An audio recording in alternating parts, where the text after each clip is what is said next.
लाइभआव फैलायबाय दसे लोगोफोरजों सावरायनो थाखाय मा जायो बबे बबे जायगाथिं बोरै बोरै अखा हादों खबर लालायनोसैलाय लाइभनि गेजेरजों दान्दिसे सम।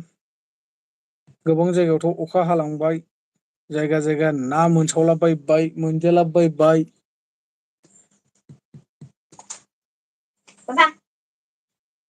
मा मा लाबोलायखो जानला मोनलालै खायसे खायसे आरो दल' उन्दुना थाबाय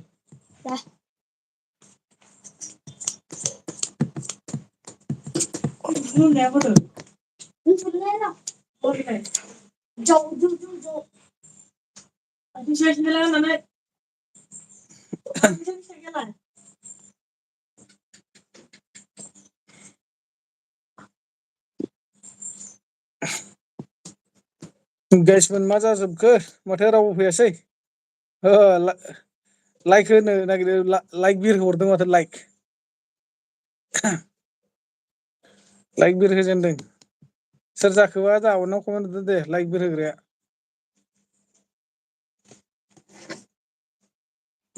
नोंना ना मासेया बाब्रागासिनोलै राजा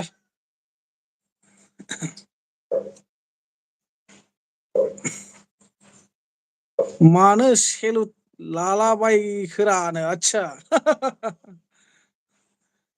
मा खबर दामब्रा माब्रै खबरफ्रा गावबुरा आदै फैदों होनबा मिथन बर' अके आदसा थेंकिउ मिथन बर' एम इ ब्र' आंनि लाइभआव नुजाबाय थानायनि थाखाय जोबोद जोबोद साबायखर नोंथांमोननिसिम। आरो माब्रै दङ ओंखाम ओंख्रिफोर जाबायना जायाखै खोन्थाहरदो दे एम बि आरो मिथन बर'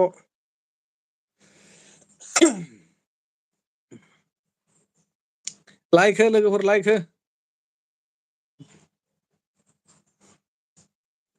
फुरा बिथोरसिम हाबजोबदोंबा आंनि चेनेलनि गाहायाव नाय लाइकनि अपसनखौ आरो हाबजोबथाराखैबा आगदाजों गोजौआव खनायाव नाय थ्रिदर दङ बेयाव थुबानो ओंखारगोन फनपेजों जागोन ना जायारा जायो फनपे पेटिएम जायो खालामगोन नामा दिनै नों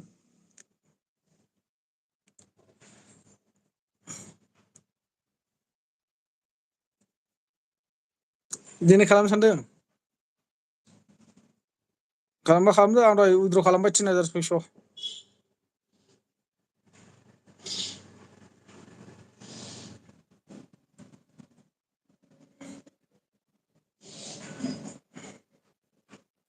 मिथुन बर' फंबाय ना आदा माब्रै दं खबर सबर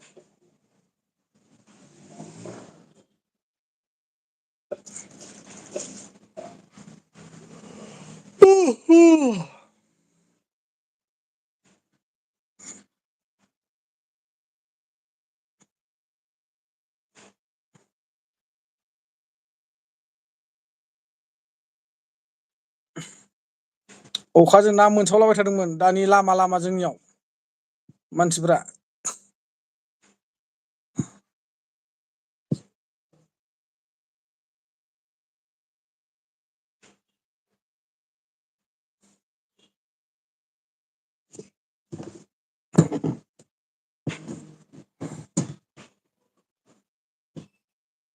जायोलै जायो फनपेजों फनपे पेटिएमजों बरियासो जायो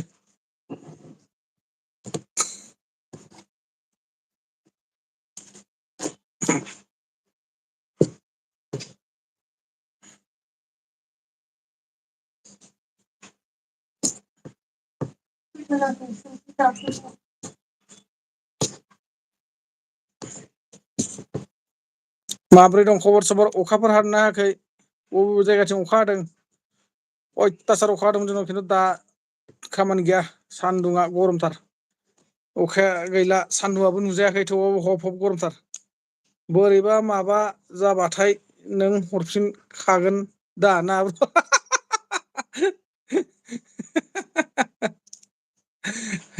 मोनग'खांनायनि उनाव आरो आंनि रिक्स गैला नों जास्ट नों खनसे उइद्र' खालामनो हाबाय होनबाथाय बे आं रिक्स गैला आरो बेबो नोंखौ आं बुरजा डिपजिट खालामफिनाखै 1000 अभारानो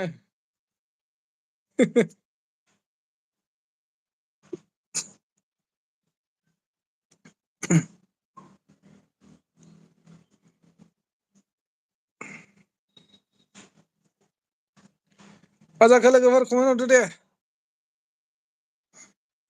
लाइक हो लाइक कमेन्ट हरनो टाइम गैयाबाबो लाइक हो अननानै प्लिज अखा गैथ'ला अखा गैथ'ला दाथ' गैथ'ला दहाय बा खोमसिनिफ्रायनो देन्जार हाबाय अखाया लामा मानि ना खावै दावखोलाबायदों जोंनियाव लामा सेराव अन्थाइ जाबना दोन्दोंना बेयावनो जि मोनबाय मानसिफ्रा आंहासो आन्दायना थाबाय आंनि न' उसुं गुदियावनो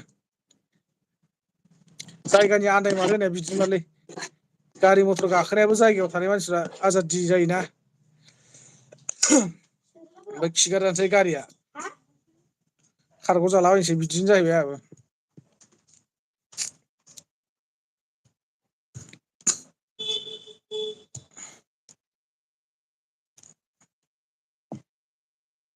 फर रोजायावसो रा बाब 4000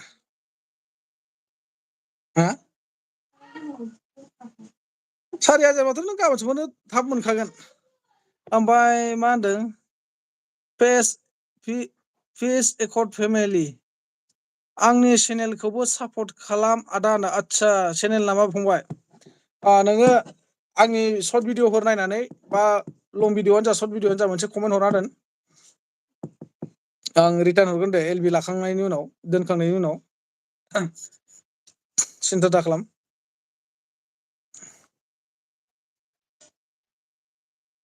हरगोन दे सापर्ट हरगोन ओमफ्राय बहानि जाखो फंबाया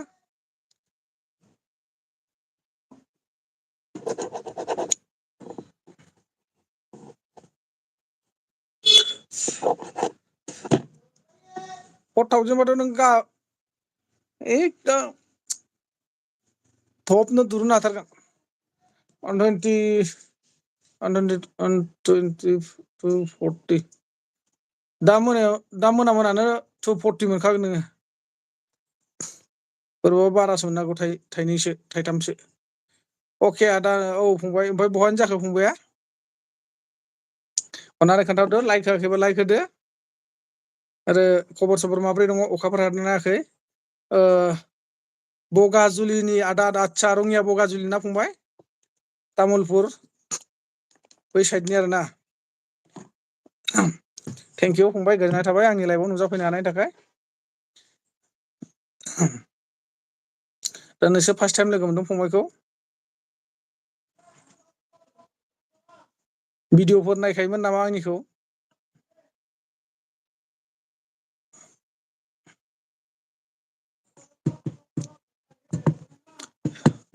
गाइसमोन कमेन्ट कर प्लिज गाइस सकल प्लिज कमेन्ट करक औ आदा बगाजुलि थांफेराखै आङो खोनाबाय थादों मिथियो खोनानायजों ओमफ्राय थांफेरनाय जायाखै आरो माब्लाबा थांगोन र' सम लानानै बेरायहैगोन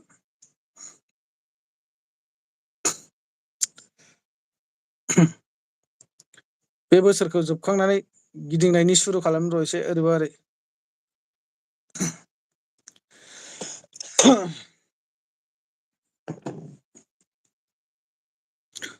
नों बख' जेनबाय नामा ब्र' औ आंलाय दाखालि खनसे बख'खांबायना ओमफ्राय आरो दिनै बख'बाय आङो माबा 3600 3600 उइद्र' खालामबाय आं दिनै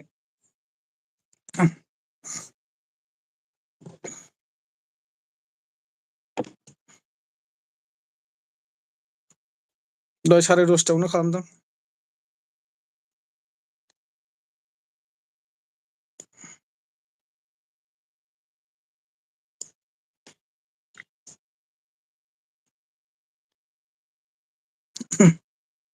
ओंखाम जाबायना सेकर्ड फेमिलि फंबाया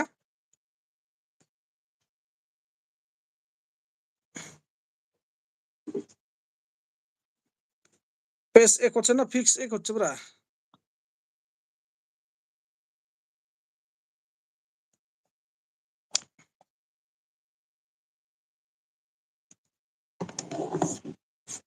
कमेन्ट हर दे लोगोफोर एसे थाब थाब कमेन्ट हर होनबालाय आं आलासि जानो फैनोसैलै दे जोंनाव फै माथो नोंखौथ' लिंहरखायो माथो नोंसो फैया खुरिया थगायबाय थायो जायाफ्रा मा एकदम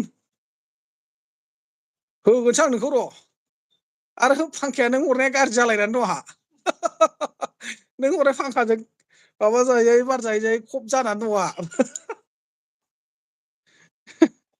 फैमारबा लाबफा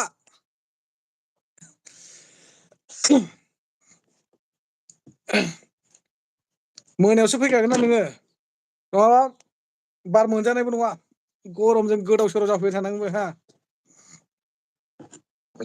आरो जोसा माइरंआ लाबोफाखा जोसा माइरं लाबोनो होखादोंना नोङो फवासे अनला जानो दाउखौ आं बायगोन दे सिन्था खालामनाङा लकेल दाउजों जागोन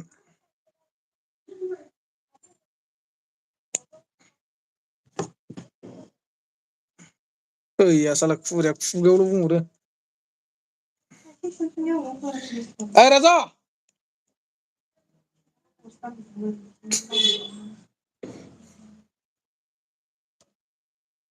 सभी लोग अगर हिंदी वाला है तो प्लीज कमेंट करो हिंदी वाला तो नहीं होगा शायद एसामिस होगा एक दो कमेंट करिबा प्लिज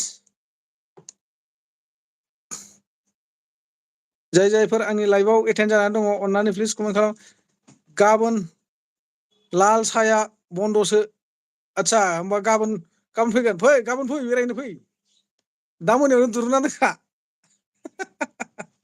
मिथिबाय दा मोनायावनो दुरुनना दोनखादो गाबोन होबोदो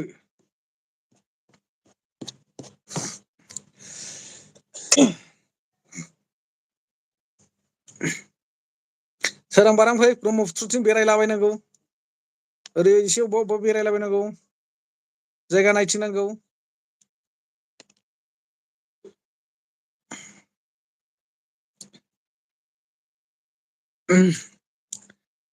थांजोबखोना माखो लोगोफोर कमेन्ट हरदो दे अननानै माथो सिरि सिरि लाइकखौ कमेन्ट होनो टाइम गैयाबाबो लाइकखौ होथार बावथारनाङा अननानै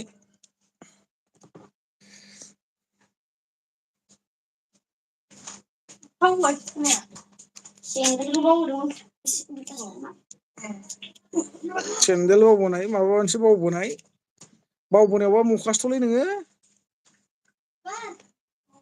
जानायखौबाथाय बावनायाव गैया आरो नोङो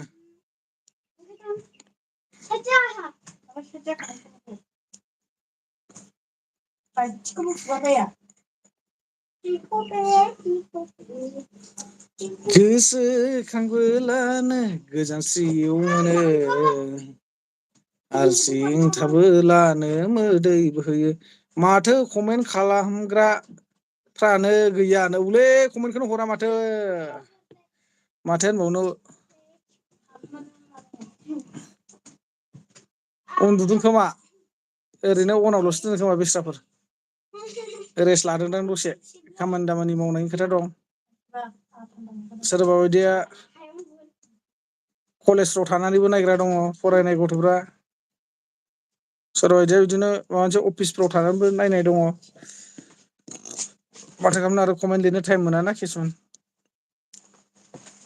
गासिबो एखे समान नङा बयहाबो फ्रि टाइम गैया दुर्गा नार्जारि मोजां ना गेदेर औ मोजां फंबाय नोंनालाय माब्रै खबरा खबरा मोजां ना नोंहा अननानै गिबियावनो रिकुइस्ट खालामनाय जायो लाइक होआखैबा लाइक होदो दे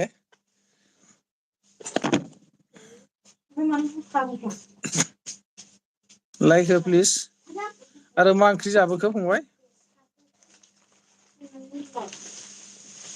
आरो बबे जायगानिफ्राय आंनि लाइफआव नुजाफैखो अननायनि गेजेरजों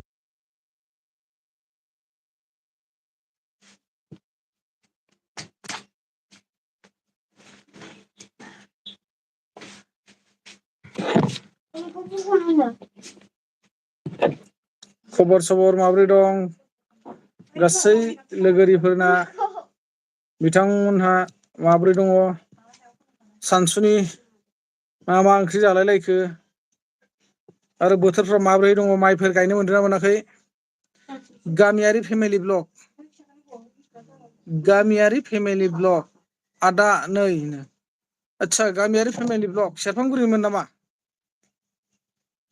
क'क्राझार सेरफांगुरिनि आं सोलाबथ'ला आदा आदसा दे जेबो नङा ओमफ्राय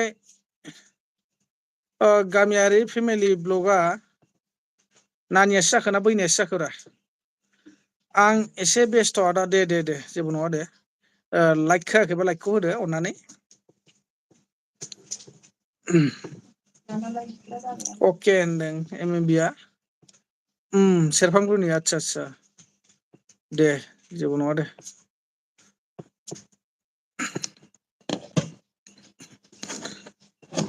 बैनायसोना नानिसोमोन ओमफ्राय आंनि लाइफआवथ' फैफेरबायाखै खोमा दिनैसो फार्स्ट मोनदों ने ओमफ्राय जोंहा दुर्गा नार्जारि फंबाय मा होनदों मोजाङानो धेमाजि डिस्ट्रिक्ट आदसा धेमाजि डिस्ट्रिक्टनि आरो ना थेंकिउ फंबाय जोबोद गोजोननिफ्राय नों आंनि लाइफआव नुजाफैनो हानायनि थाखाय जोबोद साबायखर सेरफांगुरियावनो थांगासिनो आं आदसा नानिसो आदा आदसा दे नानि मोजाङै थादे मोजाङै सोलि दाख्लै एसे बोरैबा खोनालाबायदों जोङो जाहाथे बेफोरबायदि जानाङा प्लिज अननानै गाज्रि होनजायो मानसिफोरजों गाज्रि मोनजानो नाङा हाबा लाथारनांगौमोनलै आंहानो दे लादो फाग्ला मालाथो लागोन नों खालि बुङो दिनैसो फार्स्टखा आं औ नानि दिनैसो फार्स्ट फैखादों नों नै एम एम आमायसो औ ओमफ्राय बिनुता नार्जारि फैदों आदा नोंलाय बहानि आदसा आं सनितपुर जिल्लानि फंबाय ना नानि जाखो सनितपुर जिल्लानि आङो ओमफ्राय नों बहानिफ्राय जाखो गामियारि ब्लकआ मा होनदों नानिया थाथ'दो आदा जेबो जाया आं जेरै दं बिदिनो थागोन औ दे नानि बिदिनो था दै ओमफ्राय दिदोम ब्रह्म फैदों जोंहा आदा फैसा हरथ'लै 7K सो आं मा होनदों रिटार्न खालामफिनगोन गोनांथि जाथारदों औ सरि फंबाय आंनाव दा बर्थमान जे फैसा गैया माने एसे उफाय गैयि जानानै दंथ'यो बिराद जारला जाना दं आंबो दिनैसो जेने थेने आंबो मा होनो बेलेगनाव 2000 फैसा लाथ'नानै मबाइलनि फाइनान्स मारि हरनो हादों नैबे दा लाइभ होबाय थानाय मबाइलनि ओमफ्राय अके होनदों गामियारि फेमिलि मा दं ओमफ्राय आदा मोनसे सोंनोसो बावदों चेनेला बोसोर मा होनो बारलांबाथाय मनेटाइज जामारगोन जाया मनेटाइसआ जागोन खिन्थु नोंनि जिथुनाखि मोननांगौ वाच टाइम बे बेक जागोन एसे खस्थ' जागोन वाच टाइम माइनास थाङो एसे नोङो मिलायहैनो गोनां जागोन माखासे भिडिअफ्रा भिउस फैनांगोन वाच टाइम माबा जानांगोन नै बेफोरखौ लानानै माने मेनेज खालामहैनो हानांगोन आरो नों बै 1 इयार बारनाय लोगो लोगो गुबुन भिडिअआव बै फुराना भिडिअनि वाच टाइमखौ मोनाबो जानो हानाय बेफोरबायदि आरो माने जेबो आर्निंबो खालामनो हानाय नङाबो जानो हागौ बिनुता नार्जारि फंबायसो आदा आं गसाइगावनि आदसा गसाइगावनि आरोना बाबुआ थेंकिउ स' माच बाबु जोबोर गोजोननिफ्राय आंनि लाइफ स्टाइलाव नुजाफैनो हानायनि थाखाय रोजा रोजा साबायखर जेबो नङा दे आदा आं ओरैनोसो होनदों दासान्दि बिदि मा होनदों फ्रद खालामग्रा ओंखारदों ओंखायनो बेकारफुल औ नंगौ फंबाय बिदिनो गोबां ओंखारमारदों नंगौ सयथिबो बेखायनो सांग्रां जानांगौ मानसिफ्रा नङा होमबा आंबो ओरैनो इन्जयसो खालामदों नुखादों नोंखौ थेंकिउ फंबाय गोजोननायनि थाखाय माबा फोरमायफिननो हानायनि थाखाय दे होनब्ला दे गामियारि गामियारिया मा होनदों आदा बाय अके थेंकिउ ओमफ्राय माइनाव गयारि फैदों जा हाय हेलौ आदा खुलुमबाय माइनाव गयारि नानि माबोरै दं खबर सबर खबरफ्रा मोजाङैनो दंना गावबुरा मा जाखो नोंहा ना बेस्थ' जालायबाय डिउटियाव दिदोम ब्रह्मआ मा होनदों लाभ फ्रम क'क्राझार आदा थेंकिउ स' माच फंबाय थांगासिनो आङो साननैसोथ' नङा बे मास जोबनानै आं क'क्राझारथिं थांगोन सोरबाफोर लोगो हमनो गोसोबा लोगो हमनो हागोन माबाफोर खोथा सावरायनो गोनां दंबा इउटुबनि सोमोन्दै एसेबाबो जि हायो माबाफोर खोथा सोंनो गोनां दंबा सोंनो हागोन जा हायो आंबो गोरबोनिफ्राय हानायखिनिखौ हेल्प खालामगोन बा फोरोंबोगोन नाजाबोगोन हानायखिनिखौ निस्सय लोगो मोनगोन नोंसोर आंखौ फैगौ मासाव क'क्राझाराव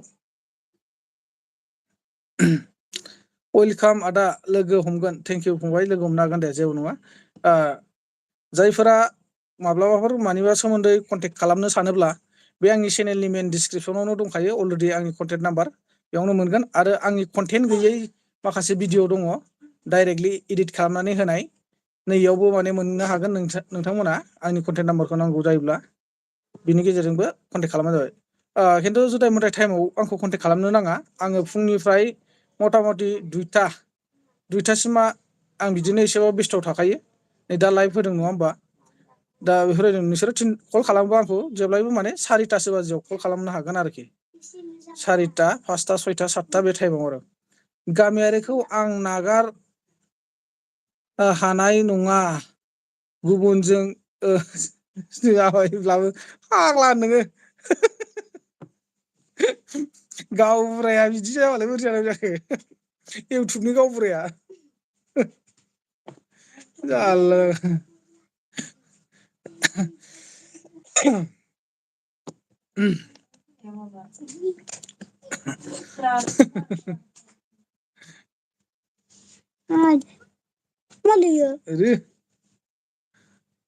जामबुसियान गयजों माबाजों फाथै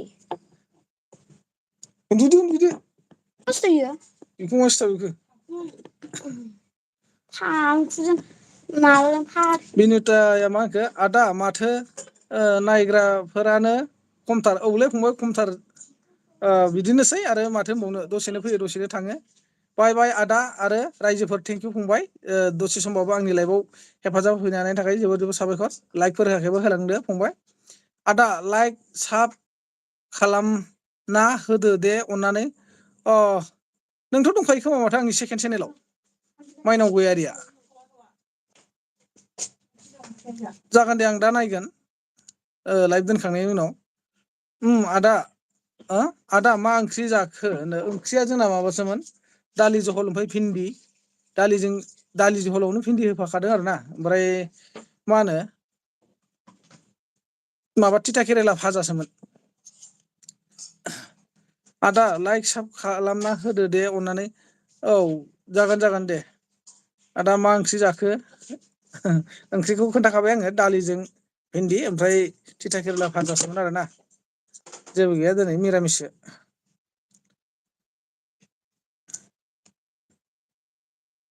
थ' नोंथांमोना हानायखिनिखौ सापर्ट खालामलांबाय था बिदिनो अननायनि गेजेरजों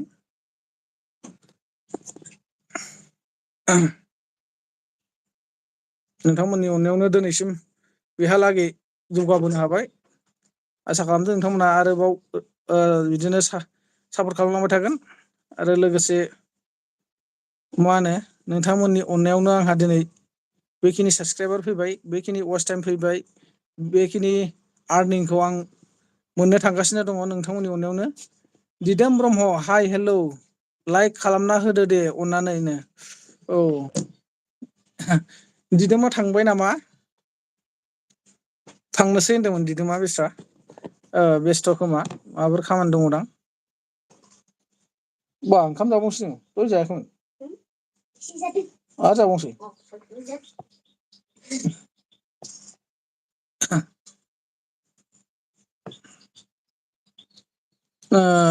दिमासा मुसाहारि आदा आंनिखौबो प्लिज सापर्ट होदो आदसा भिडिअ नायनानै कमेन्ट हरना दोन फंबाय आं दा लाइभ दोनखांनायनि उनाव सापर्ट हरगोन दे सिन्था दा खालाम नोंसोरो जागोन दे लाइकफोर होयाखैबा लाइक होलायदो अननानै गाइसमोन प्लिज होद ब्र' मा होनदों गावबुरा थावबुरा बावगारफ्लांबाय लांगोनलै लाङोलै मा होनदों मोनफेरैखौ मोननो थांनायाव आदसा नंगौ नामा गावबुरा बिबान बावगारलाङो आरोखि ना ओरैबायदि दे दिमासा बसुमतारी अके आदा थेंकिउ फंबाय गोजोननाय थाबाय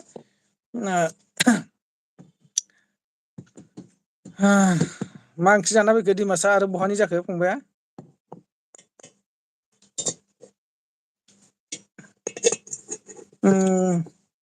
कानाहिया मा होनदों गवार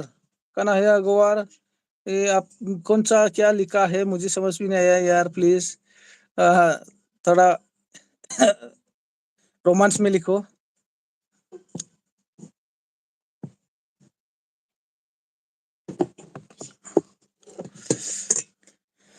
लाइक नहीं दिया तो लाइक दीजिए प्लीज, सपोर्ट करो, थोड़ा हेल्प कीजिए। अब आप हिंदी हिंदी बोल सकते हो क्या? ये कौन सा लैंग्वेज का है यार, समझ भी नहीं आया मुझे। दिमासा मुसाहारिया मा होनदों, आं चिरांनि आदा मा होनदों ओंख्रिया आलु नासोमोन आदा। गोथावमोन दे फंबाय, बरिया। चिरां मा जायगानि जाखो फंबाय?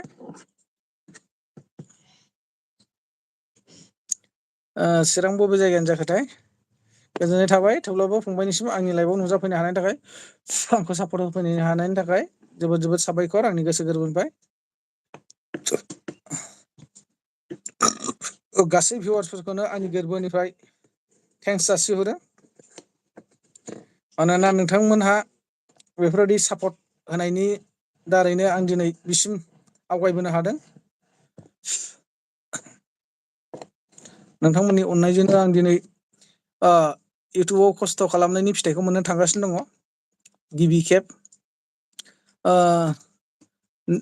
दादगारिनि आदा, भुटान बर्डार खाथिनि। आदसा आदसा दादगारिनि आरो ना, सान्थिफुरजों थांनांगौ ना?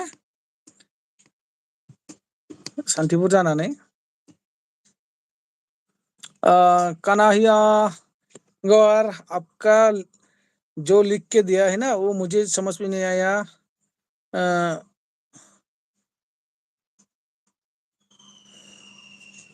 आदा होनदों, औ।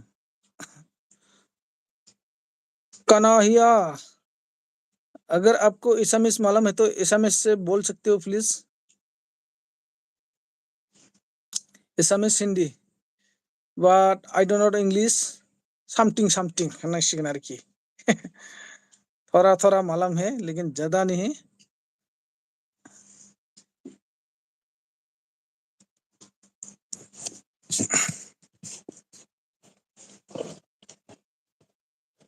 लाइक डालो, लाइक दोस्तों प्लीज।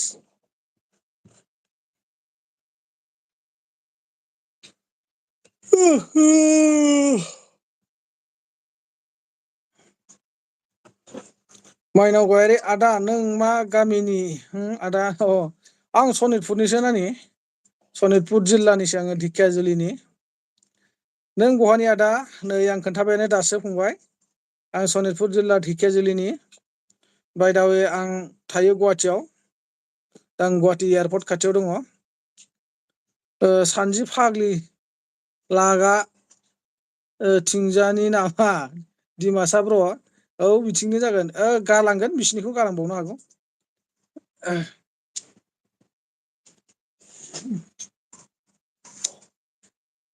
सानजिमोननिखौ गालांनो हागौ, भुटान बर्डार खाथि जायोबा।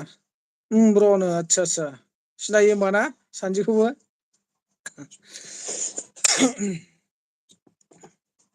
जोंनि खाथि जाखायो, आदसा खाथि जाखायो आरोना। कान्हाैया गौर, कहाँ से हो जी? अच्छा, थैंक यू सो मच। आपको हिंदी मालूम है और आप हिंदी वाला ही होगा शायद। मैं असम से है भाई, और आप कहाँ से है प्लीज बताइए प्लीज। ऐसा लिख के दे दो तो मुझे दिक्कत नहीं होता है, ऐसा लिख के देगा तो मुझे पढ़ने के लिए आता है। Thank you so much. सिनायो, आदसा सिनायो आरोना। बिनुता नार्जारि, मा होनखो? रायजोफोर लाइक खालामदो, आदाखौ मदद खालामदो। औ नंगौ नंगौ, थेंक इउ स' माच बिनुता नार्जारि, जोबोद जोबोद साबायखर आंनि गोसो गोरबोनिफ्राय आंनि भिउवार्सफोरखौ रिकुवेस्ट खालामहरनायनि थाखाय आरो आंनो लाइक सापर्ट खालामनो खावलायहरनायनि थाखाय आंनि जानानै गोजोननाय थाबाय बिनुता नानिसिम।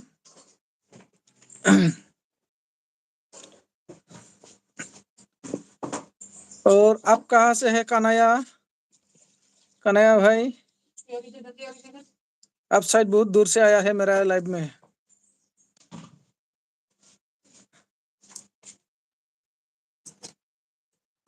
आपका लैंग्वेज क्या है?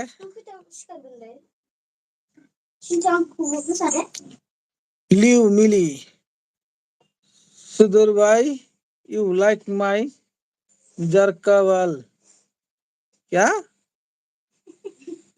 क्या कहा लिव मिली सुधीर भाई यू लाइक माय जान कमाल क्या बोला यार क्या कहा तुमने क्या लाइक नहीं देगा क्या ओखंडा हाय हेलो आप 50 आजमगढ़ अच्छा 50 आजमगढ़ से है आप ठीक है थैंक यू सो मच इतना दूर से मेरा लाइव स्ट्रीम में आया है और मुझे सपोर्ट दिया है आपका चैनल है क्या भाई ये चैनल है अगर चैनल है तो चैनल से एक मुझे कमेंट करके दे दो मैं आपको रिटर्न कर देगा अब मुझे सपोर्ट दिया तो मैं भी आपको सपोर्ट देना पड़ेगा है कि नहीं 13 लाइक अखंडा अच्छा thank you so much Philip र माब्रै दङ ओंखामफोर जाबायना जायाखै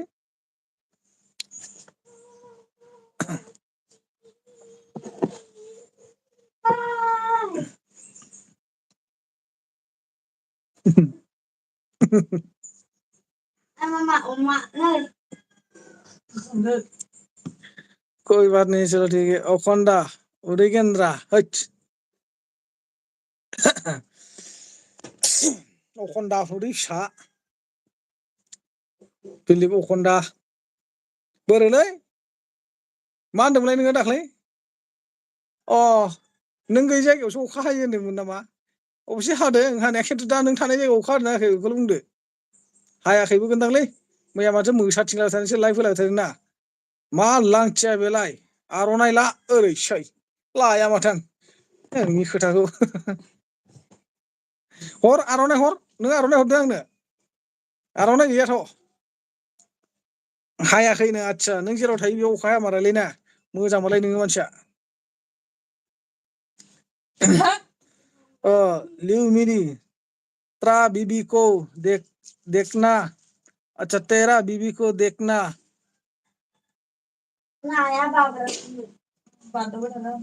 क्या बोला तड़ा मजा लूंगा क्या क्या बोल रहा है यार समझ भी नहीं यार क्या लिख रहा है तेरा बीबी को देखना था ना क्या है लिखा है मजा लूंगा बे सानजि फाग्लियाखौ खासि खालामनांगौ आदसा खालामहैदो नोङो गावबुरा हिसाबै हागोन नोङो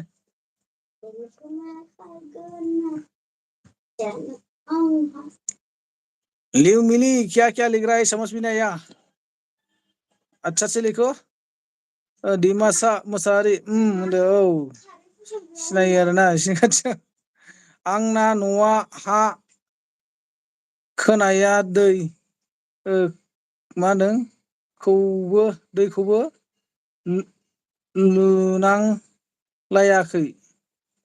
आं फैनायनि उनाव आदसा नंगौ नामा दैखौनो लुलायनाङाखै आरोना हा खोनाया MMB अखंडा आदसा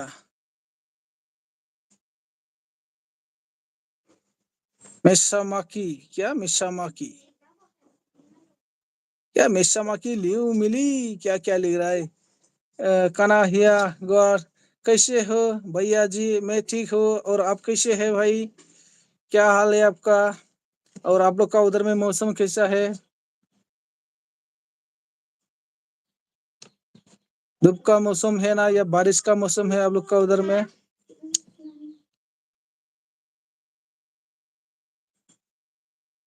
मेरा मतलब ये जो लीव मिली है ना वो बोरो ही होगा शायद उसको बोरो ही होगा कैसे क्या क्या कॉमन दे रहा है ब्लू हो आदा अच्छा ब्लू नांगौ फंबाय दा थांनोसैबा खिथादो आं माने क्रमाव थांना बोखारहैनो बायोलै थांनोसैबा खिथाहरबानो जाबाय फंबाय ना दिमासा फंबाय थांनोसैबा खिथाहरबानो जाबाय आं ब्लु होबाय दे सोरजोंबा लोगो जानोबा जालायदो थांबायलै अखन्दा साला भिडिअ नायथाराखै नोङो नायाखैबा माब्रैथो जाखो ओमफ्राय दहाय मानोथो नायनानै कमेन्ट हरखो आङो अके आदा औ फंबाय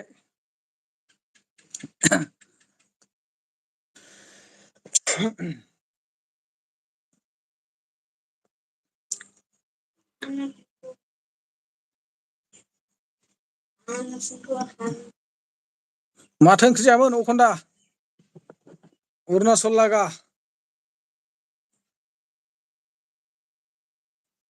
कन्हैया गौर कैसे हो? मैं ठीक हो। और आप बताओ आप कैसा है? मेन चैनल जों नायनो अच्छा नंगौ नामा? मेन चैनल जों नायबा मा जायो आरो सेकेन्ड चैनल जों नायबा मा जायो आरो आइडि जों नायबा मा जायो? जाय हक नोंनो सापर्टल'सो नांगौ नङा होमबा?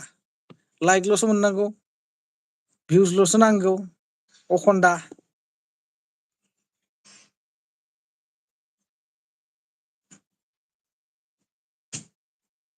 मा होनदोंब्रा हटेलाव मिथुन बेदर आच्छा हटेलाव आरोना मिथुन बेदर जादों देलै नोंनिनो दिनसै जाबाय था साख्रियाल मानसि टेनसन गैया मान्थलि 50,000 60,000 मोनो नोंहा दरमाहाफ्रानो सेलारिया दिमासा फिलिप आदा साबधान हरबाय प्लिज अनोब्ला रिटार्न हरदे होनदों अखन्दा फाग्ला दिमासा फंबाया साब खालामनो हरदोंनो अनोबा रिटार्न बिहरदों कानिया ग्वार पानी खाए हो कि नहीं खाए पानी कौन सा पानी है यार जो नशा वाला पानी है क्या चैनल गिदिरजों नायब्लासो फिसा चैनलफोरा ग्र' जायो जागोन मायाबा ग्र' जायाफ्रा मानो चैनल गिदिर नायबा बहाथा गिदिर आंनि चैनेला मालाय नोंनासो गिदिरसिन नोंनासो आंनि बोसोर सिगां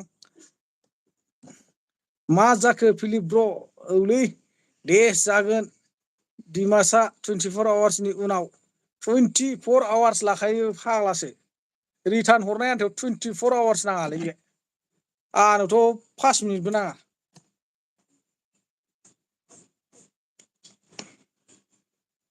दा लाइभ दोनखांनानै हरलाबायगोन आं कमेन्ट मोनबानो फाल्थु नङा साला आच्छा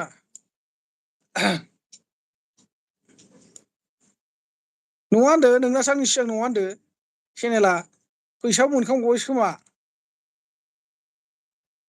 मालाखौ मोननो गोनांबावसोमोन आसोला लोगो खालामबा आन जाफिनो अखन्था जागोन बहाबा लोगो खालामबा आन भिडिअ नायालासिनो डाइरेक्ट खालामना हरबालाय जागोनथ' आरो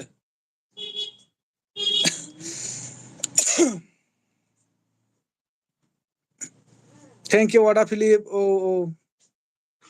जाय हक हरदोल' 24 खौ नेखानांसिगोन नोंनो जेब्ला 24 होबाय नालाय गावहा जाखांनायखायनो जाखांनानै नोंसो जाखाङो ना कन्हैया गौर हाय हेलो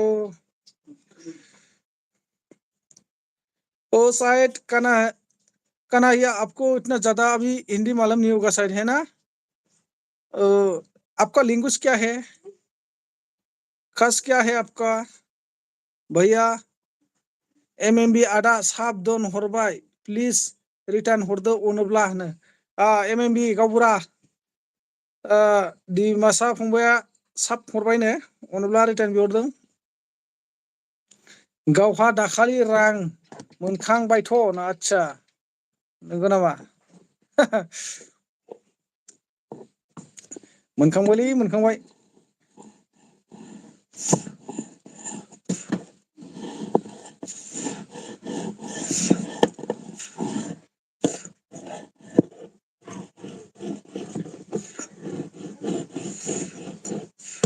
हिंदी अच्छा हिंदी है अच्छा थैंक यू एमएमबी अखन्दा गाम्बुरा रायजोनि दल बे गैयाबानो जाया बिसारफ्रा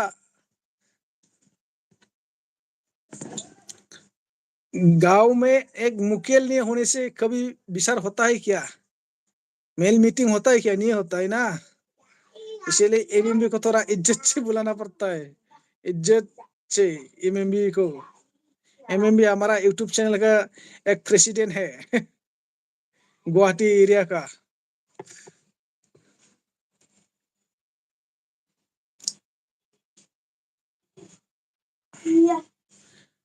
नरन Narayan like thank you so much Naran Narayan माब्रै दङ फंबाय नोंना खबरा नारायण खबरफ्रा मोजां ना आरो मा ओंख्रि जाबोखो मा बेलाय गेन्द्राद्रा हाबसोलायनाय जानोबो मा बियो नैयो बेयो ना गस्लाब्रा गस्ला गोदोना माथो गोदानबो बायना हरा नोंलाय गावल' हारसिं फैसा जाबाय थायो ओमफ्राय गस्लाफ्रा लरग' थरग' जालांजोबबाय गुरलाब गैया मा गैया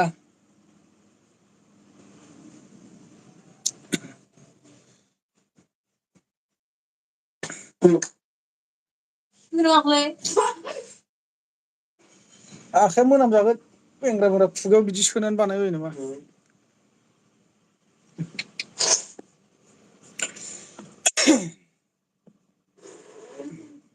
माइनाव गयारि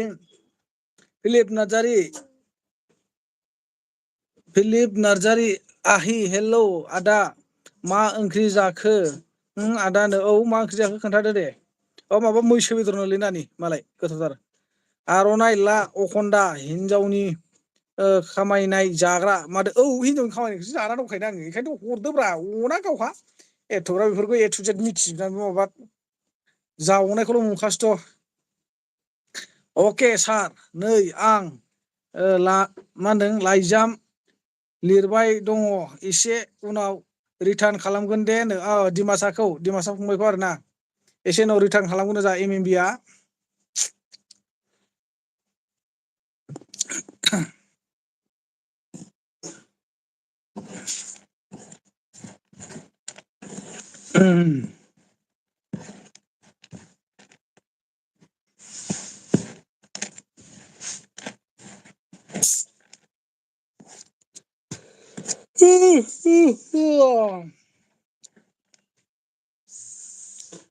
अखन्दा लिब्र' साख्रियाल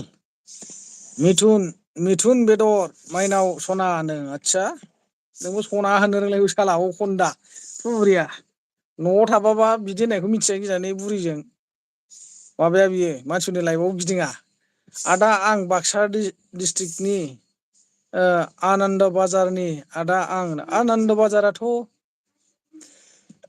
ओरै सालबारिथिंमोन नामाब्रा आनन्द बाजारा माइनाव गयारि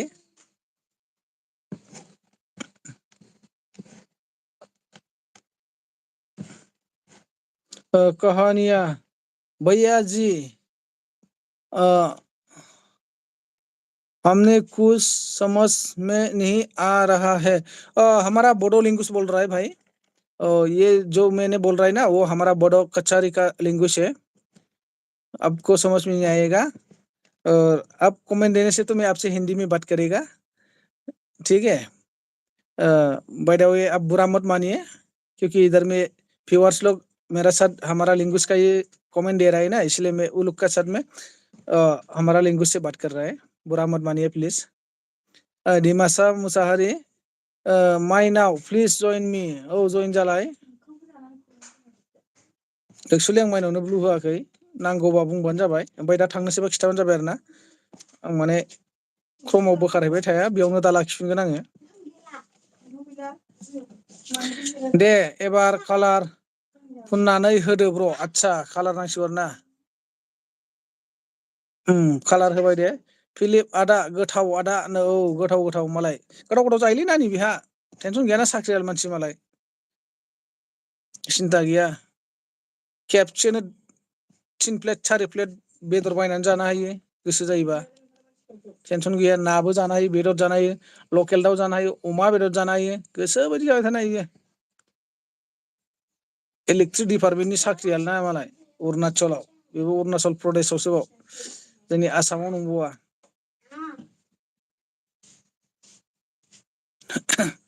अके होनदों आरो फिलिप ब्र'आ अके नंखागौ ना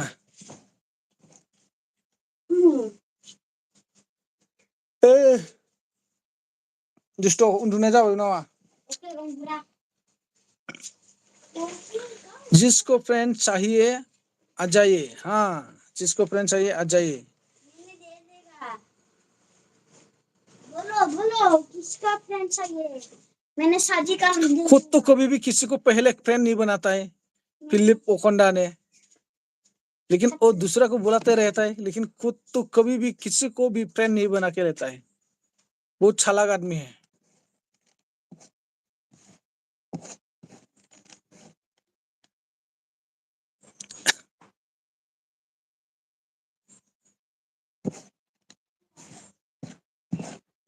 जल्दी जल्दी आइए, अरे शय, जल्दी जल्दी जाना है तुमसे फ्रेंड बनने के लिए।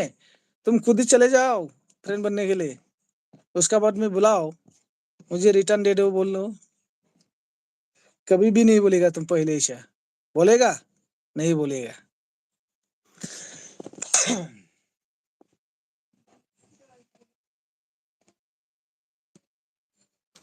तो 38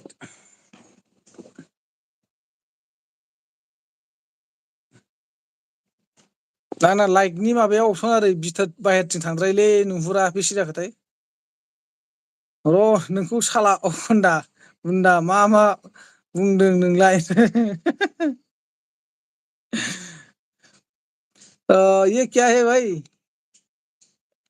हैंड वॉश, हैंड वॉश का मेडिसिन दिया क्या मुझे, हैंड वॉश दिया क्या हाथ धोने के लिए।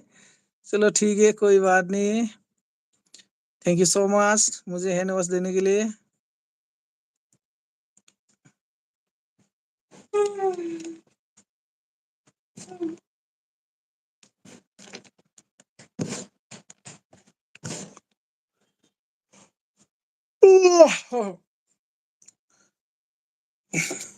कन्हैया आप कभी असम आया है क्या, असम को देखा क्या,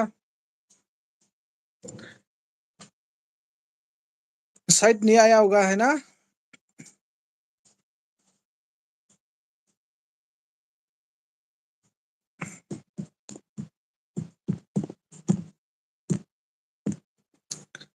हम जैसा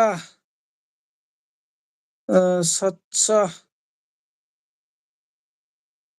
हम जैसा सच्चा रिटर्न देने वाला कहीं भी नहीं मिलेगा। अच्छा चलो ठीक है, नहीं अच्छा नहीं आया असम में, आइए कभी घूमने के लिए। थोड़ा किस तरह का है असम, असम में कैसा है मौसम, क्या है हालचाल, क्या है और क्या क्या फेवरेट है देखने के लिए, वो सब चीज देखने को मिलेगा। आप आ जाइए, कामाख्या मंदिर इधर ही है। तो हमेशा सुनते रहते हैं ना, असम में एक कामाख्या मंदिर है, कामाख्या टेम्पल, टेम्पल उसको देखने को मिलेगा। रेलवे स्टेशन का आसपास है, जहाँ पे कामाख्या रेलवे स्टेशन है ना, उसका आसपास ही है कामाख्या टेम्पल। माइनाव गयारिया मादों आदा आं थांथ'नोसै दे, बाय बाय, थेंक इउ सो माच माइनाव गयारि, जागोन दे थांनो हागोन, खामानिफोर दंबा थांदो दे। Love you all friends, bye bye, thank you so much Philip bro, गोबाव सम आंनि लाइफआव हेल्प होफैनो हानायनि थाखाय जोबोद जोबोद साबायखर,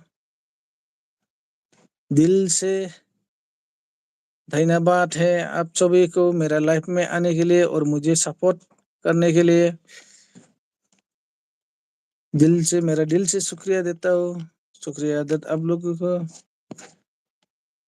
दिमासा डन, अच्छा दिमासा फंबाय, एमएमबी आ नोंखौ साबधान खालामहरबाय, रिटार्न हरबाय।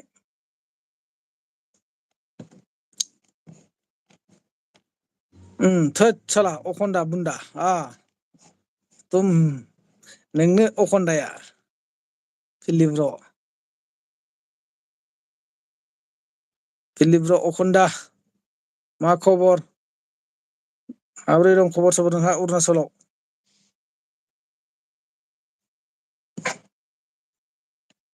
खबराथ' मोजां जाखागोन, आसोलना साख्रियाल मानसि। मैथेन बेदरजों थेब्रे जाखांबोलायबाय मालाय हटेलाव से बुदांनो। दा थांसिगोनलाय नंखायखौनो ओरैनो नाट गरनैसो दांफ्लायसिगोनलाय डिउटियाव थांनानै।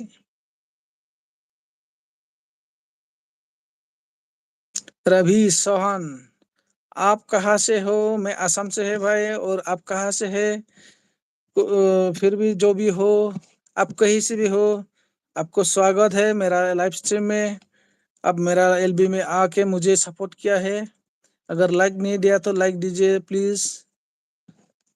और अब बताइए आप कहाँ से आया है मेरा लाइफ में और आपका चैनल है क्या? अगर चैनल है तो मुझे सब्सक्राइब कीजिए, मैं आपको रिटर्न कर देगा एलबीए रखने के बाद में। और एक छोटा सा मतलब थोड़ा सा कोई भी हो, शॉर्ट वीडियो हो या लॉन्ग वीडियो हो, शॉर्ट वीडियो देख के आप मुझे कमेंट करके रखो, ठीक है? ओंखाम जाहैनोसै आंहा, जाहैदो गावबुरा साब, जाहैदो थां। जाहैनोसैबा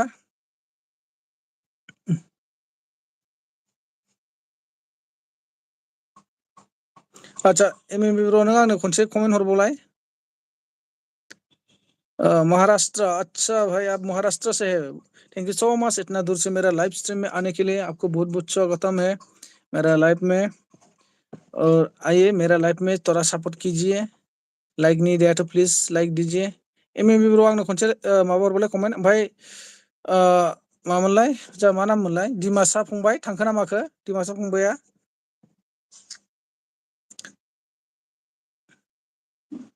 दिमासा फंबाय थांखो ना माखो?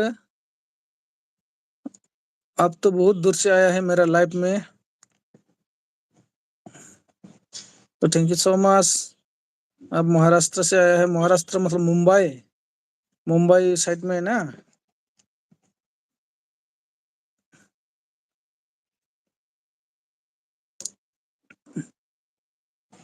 कामरा मोनसे कमेन्ट हरबावलाय अके बा माबा मोनसे, थांखो ना माखो?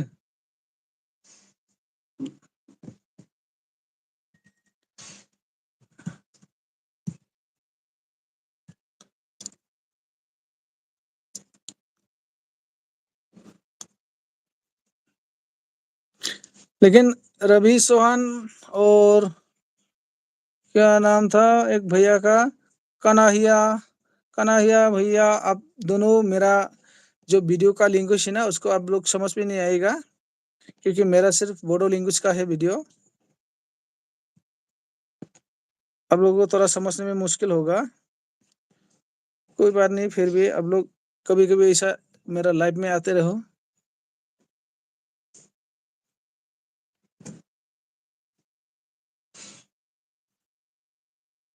महाराष्ट्र में तो बहुत गर्मी होगा शायद मौसम।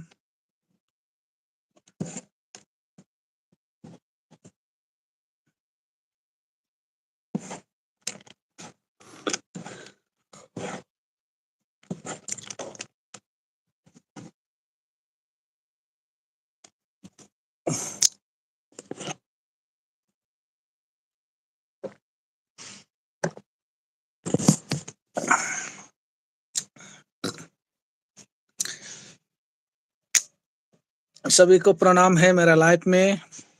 आइए दोस्तों थोड़ा थोड़ा कमेंट कीजिए और बातचीत कीजिए। फै लोगोफोर दसे दसे कमेंट खालाम आरो रायलायफै अननानै।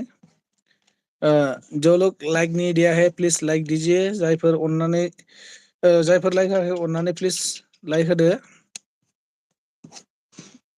सापर्ट खालामदो नोंथांमोना अननायनि गेजेरजों एसेब्लाबो।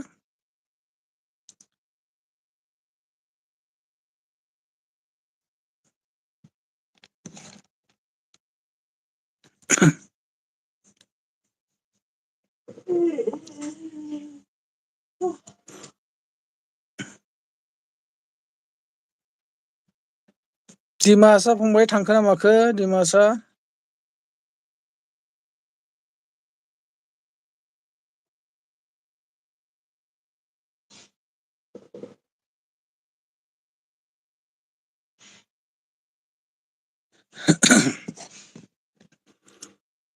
एमएमबि ब्र थांबाय नामा? दिमासा फंबाय थांबाय नामा?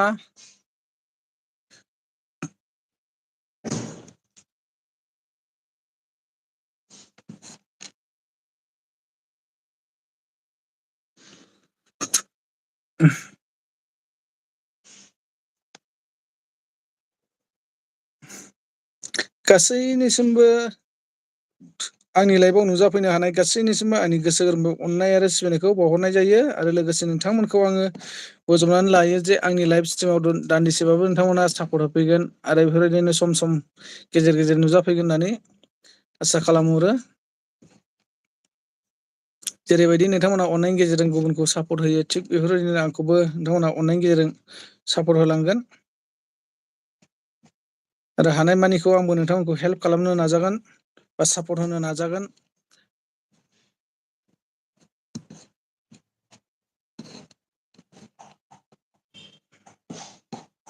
जों आरो गावजों गाव सापर्ट होलायाब्ला हेल्प खालामलायाब्ला सोरथो खालामबावगोन जोंखौ, नङा होमबा?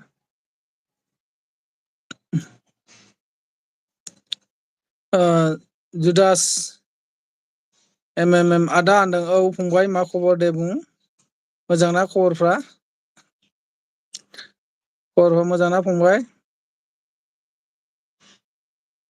आरो मा ओंख्रि जाबोखो, बहानि जाखो फंबाया जुदास?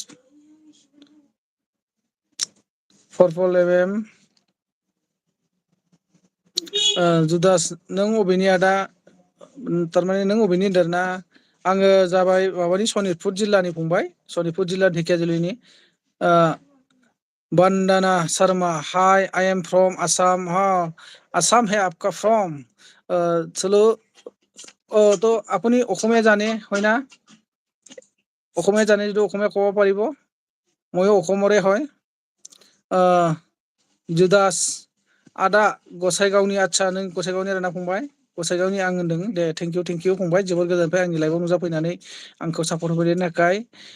বন্দনা শৰ্মা, আপুনি ক'ৰ পৰা চাই আছে মোৰ এলবিটো অলপ ক'ব পাৰিব নেকি?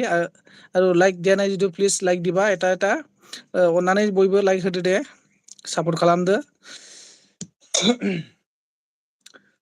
ময়ো অসমৰে হয়, বন্দনা শৰ্মা। আপোনাৰ চেনেল আছে না নাই, এইটো চেনেল হয় না নহয়? চেনেল আছে যদি মই সাপোর্ট কৰিম দিচোন আপোনাৰ চেনেলটো।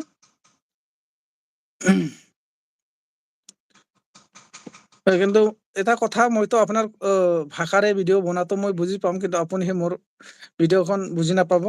তথাপিও ট্ৰাই কৰ, অলপ চলপ বুজিব পাৰে।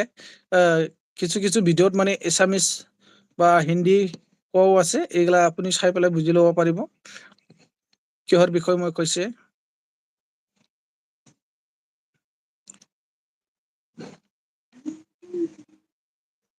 डिमासा फंबाय, जुदास ब्र' प्लिज जइन मी।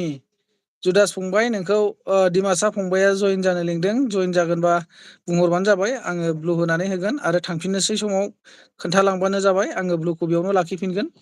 मानो होनबा आङो क्रमाव थांनानै लाखिबाय थालिया। आदा बाजैबो दंना? औ दङ फंबाय, दङ। बाजैबो दङ, बाबुबो दं।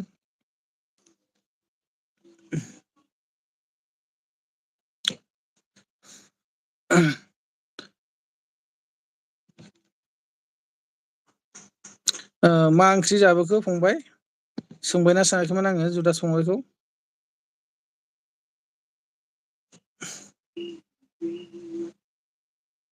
বন্দনা শর্মা গেছে নাকি? জনাই যদি প্লিজ কমেন্ট কৰিবা।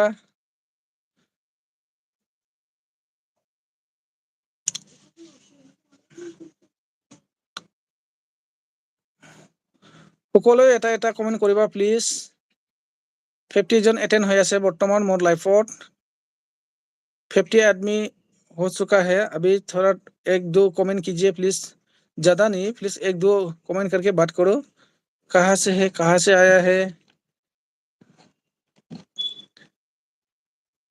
कौन कहाँ कहाँ से देख रहा है, कोने कोने ক'ৰ পৰা চাই আছে অলপমান ক'ব পাৰিব নেকি প্লিজ।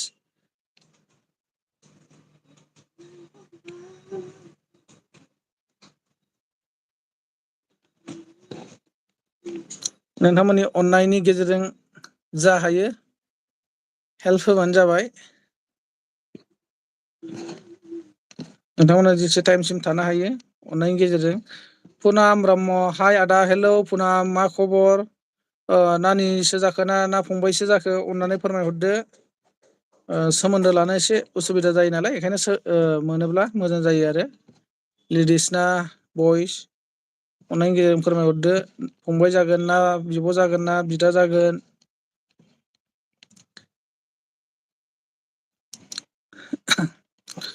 नानिसो आदा, आदसा थेंक इउ स' माच। बहानिफ्राय जाखो नानि, अननानै फोरमायहरदो।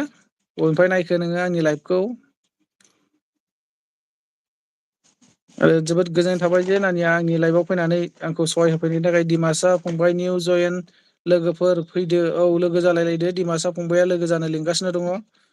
सोरबाफोर जुदि लोगो जानोबा बुंहरबानो जाबाय, आङो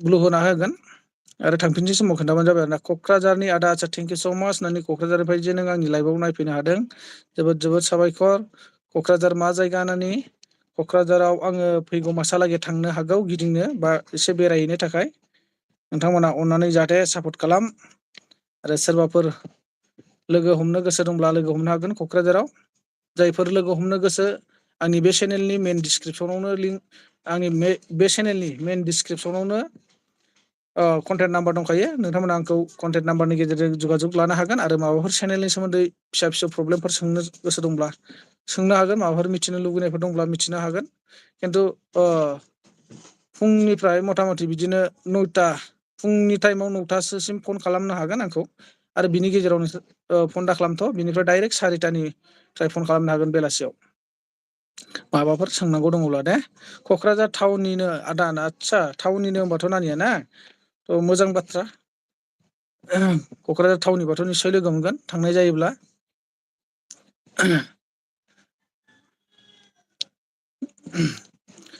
गासै बिथांमोना सोर सोर आंनि लाइभखौ नायगासिनो दङ अननानै एसे सापर्ट खालाम नों बबेनि आदा आं सनितपुर जिल्ला ढेकियाजुलिनि आङो नानि दा थानाय आं गुवाहाटियाव थायो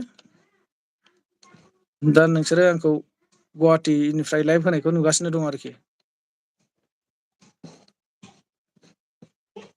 क'क्राझारावथ' आं थांबायानो थाखाय सम सम गेजेर गेजेर माने बिदिनो आरो बोसोरसे 1 इयार फोरनि उनाव बा 2 इयार्सफोरनि उनाव बेफोरबायदि थांनाय जायो डिमासा फंबाय मा होनखो पुनाम प्लिज जइन मि पुनाम नानि नोंखौ डिमासा फंबाया जइन जानो लिंदों लोगो जालायोबा बुंबानो जाबाय आं ब्लु होगोन ओमफ्राय ब्लुखौ लाखांनानै लोगो जाखांनानै थांनोसैबा खोन्थाफिनबानो जाबाय आङो ब्लुखौ जाहाथे बेयावनो लाइभआवनो लाखिफिनगोन आरो ना आं खमाव थांनानै लाखिनबाय थाला जाय हक नोंथांमोना गासिबो आंनि लाइभआव फैनानै सापर्ट खालामदों हेफाजाब होदों आं नोंथांमोननिसिम रोजा रोजा साबायखर जासिहरो आंनि गोसो गोरबोनिफ्राय आंनि जेसेबांखिनि अननाय सिबिनाय नोंथांमोननो आं बावहरो नोंथांमोनहा सापर्ट खालामदों आंखौ हेल्प खालामदों गावनिनो आंगोनि बर' हारिनि सासे फिसा इउटुबारब्लाबो नोंथांमोननि सहाय होनायजों आङो दिनैसिम बिसिमहालागै जौगाबोनो हादों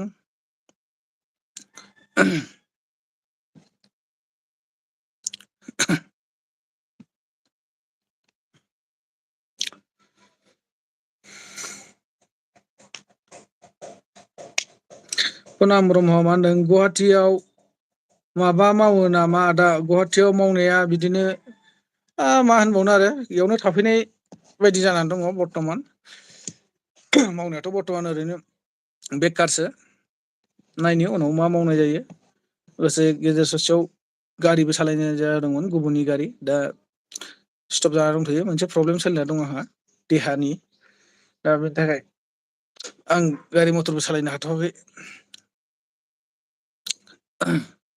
डिमासा फंबाया मा होनो जोंहा आदा आं थांसै डिउटि दं आदा दा फैफिनगोन आदसा फंबाय डिउटि नों बहाबा बाहेरायावसो थायो नामा फंबाय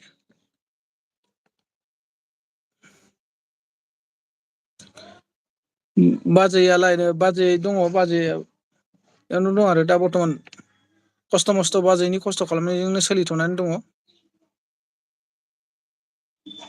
नायनि फैगौ मासफोरनिफ्राय आंबो माबा मोनसे खालामनो हायो नामा नाजागासिनो दङ इसोरनि अननायाव जेबो जायाब्ला देहानि मोनसे प्रब्लेम सोमजिनानै दं आरो नैबे प्रब्लेमखौ फोजोबना लानो हाथ'वाखै माब्लादि हागोनथाय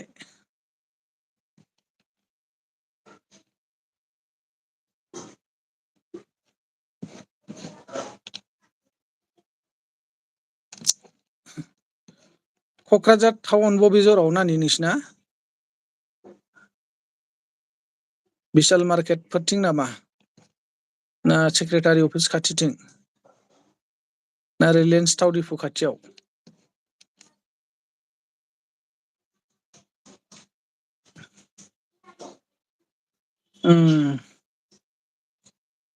हाथिमाटा आदसा क'क्राझार हाथिमाटा ना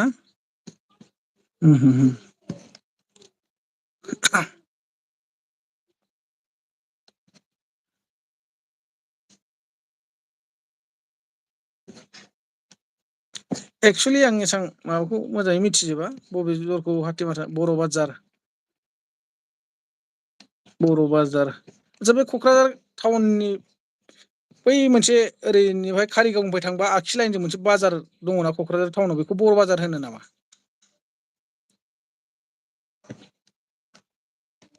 सेक्रेटारि अफिस बारलांनानै मोनोमोन नामा?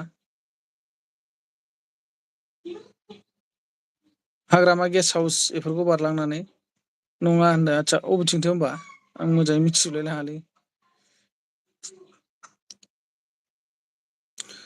होमबाथ' फिटनेस कुइनखौ सिनायगोन खोमा होमबा ना पुनाम नानिया फिटनेस कुइन नेपालि नामा फिटनेस कुइना बाजार गिदिर आदसा बाजार गिदिर आरो ना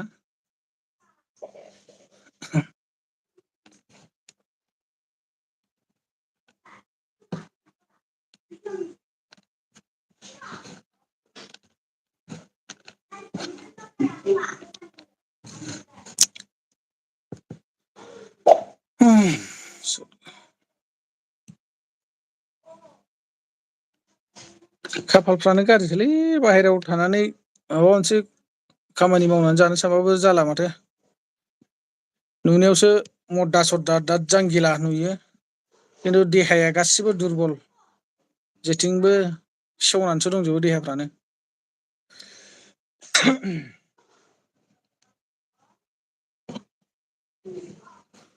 जाय हक फिसा फिसौफ्रा गावनि आथिङाव गसंनो हासान्दि थांनानै थानो मोनबानो जाबाय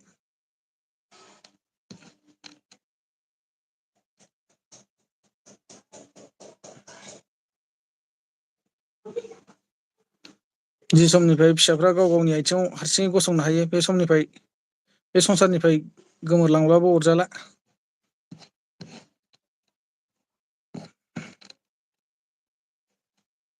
बुंनो हाया बेफोर गासिबो इसोरनि लिला मानसिनि जिउ दानो दं दानो गैया मा जायो मा जाया खाफालाव जेरै लिरनाय दं ओरैसो सोलिलांनो गोनां जासिगोन बर'फोरा गावजों गाव हेल्प खालामलाया नालाय बेफोरबायदि हेल्पखौथ' आं बिनोबो थांथ'वाखै नानि बिनाय जायोना मायो बेखौ आं बुंथ'वा दानो बुंनो हाथ'वा आं नाजाग्रोगोन खुद गावनिफ्राय बेसेबांसिम हायो हेल्प खालाम माने गावनि देहाखौ गाव बोरै सेभ खालामनो हायो बिदि आं नाजागोन खिन्थु उफाय गैथाराब्ला उननि फारसे मा जायो बेखौ बुंनो हाथ'वा नायनि इसोरा अनोब्ला खुद गावनो हारसिङै फाहामथायखौ लानो हायो ना हाया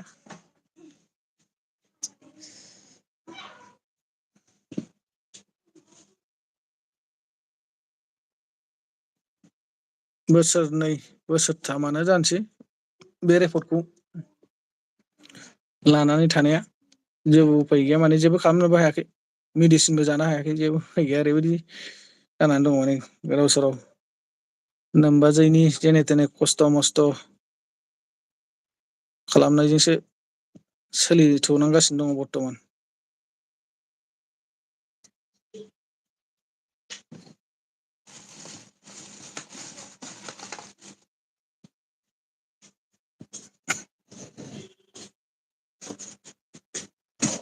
हामगोन दे आदा औ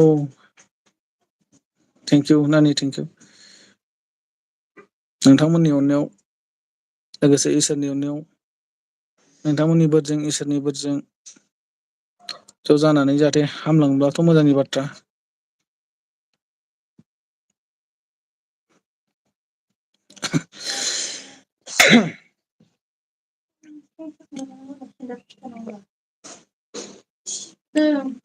न'खराव सोर सोर दं नानि नोंस्रा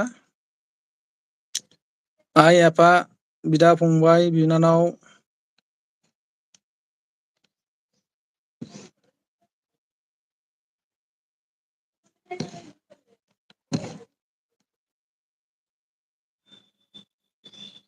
नानिया आनमेरिडसो खोमा ना फरायफुबाय थानायसो दां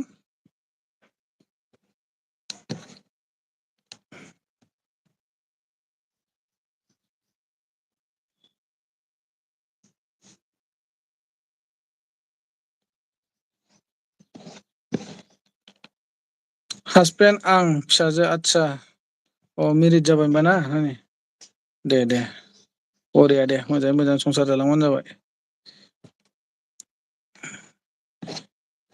मानसिनि जिउआ मोनसेल'सो खनसेल'सो उजियो।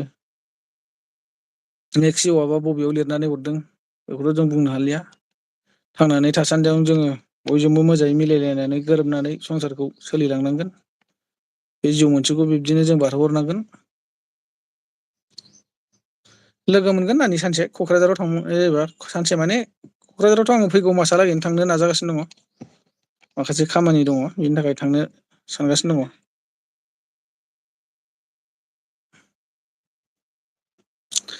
चेनेल खुलिनायफ्रा बेसेबांसो गोबाव जाखो नानि आरो बेसेबांसो साबसक्राइबार थांखो?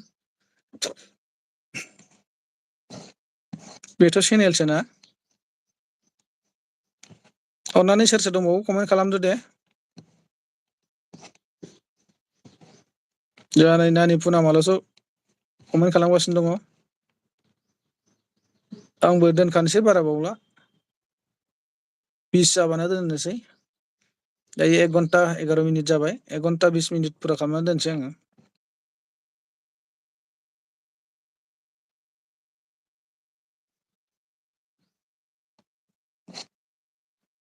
नानिना मैया माबाफोर जब मावो खोमा?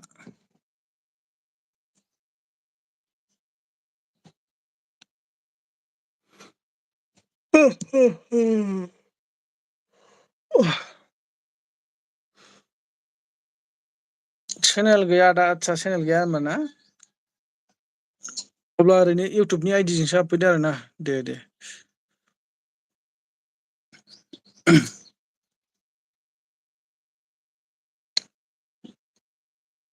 चेनेल खुलिनायफ्राबो गोबां फाल्थु जालांजोब्बायलै मानसिफ्रा माबा चेनेलजोंनो जाथो जाथोसो बाथ्रा खोनालागासिनो दङ। बुजिनानैबो बुजिनो रोङै बायदि खालामो।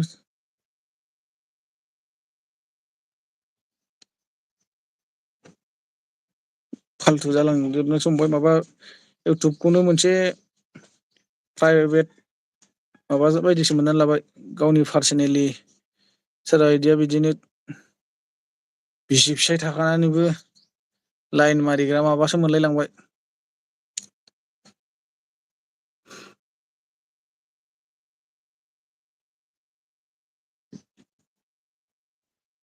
मा ओंख्रि जाखोमोन नानि? आंबो ओंखारनोसै दे आदा एसे खामानि दं औ दे दे दे नानि दे दे। थेवब्लाबो गोजोननाय थाबाय गोबाव सम नानिया आंनि लाइफआव फैनानै सावरायफैबाय रायलायफैबाय मोजां गाज्रि खबर लाफैबाय जोबोद जोबोद साबायखर नानिनिसिम। आसा खालामो मोजाङै मोजां थांनानै थालायथों आरो न'खराव मोजाङै अनलायनानै सोलिनानै थाबानो जाबाय आरो ना। गासिबो बिहाव बिखुनजोफोर दंबा बिबोनां बेवाइफोर दंब्ला बयजोंबो समानै मिलायलायनानै सोलिनानै थाबानो जाबाय आरो। गुबुनफोरनि बायदि दावराव दावसि दाजा। गाज्रि दा मोनसै आदा गाज्रि मोना नानि माखौ गाज्रि मोनो हाबाब गाज्रि मोना बेबायदि सापर्ट होफैनायखौ मानो गाज्रि मोननांगौ जाखो आंलाय गाज्रि मोना दे। नोंसो गाज्रि दा मोनसै माबाफोर सोंफ्लांबायबा माबाफोर बुंफ्लांबायबा अननानै निमाहा होलांदो आरो।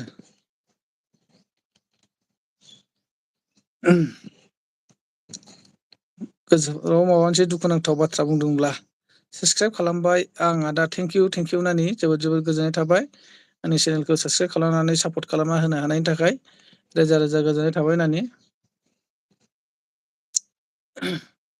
थ' नानिया खामानि दंबा दे थांदो थांनानै खामानिखौ मावना लाग्रो। लोगो मोनगोन बिदिनो सम सम। दा साननैसो बर्थ'मान बिदिनो गेजेर गेजेर होगासिनो आं खिन्थु आंना टाइमा फिक्स गैया। आं गोसोब्लानो होयो आरो गोसो गैयाब्ला होआ लाइभआव। भिडिअखौ खिन्थु रेगुलार मोनबाय थागोन। जेबो नङा आदा गाज्रि मोना औ दे दे नानि दे। गोजोननाय थाबाय नानि दे।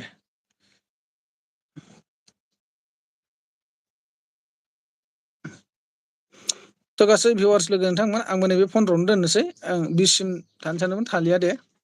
फन्द्रआव दोनसै आंबो मोनसे भिडिअ सुट खालामनांगौ दङ। आं भिडिअखौ खालामना लाग्रोनोसै।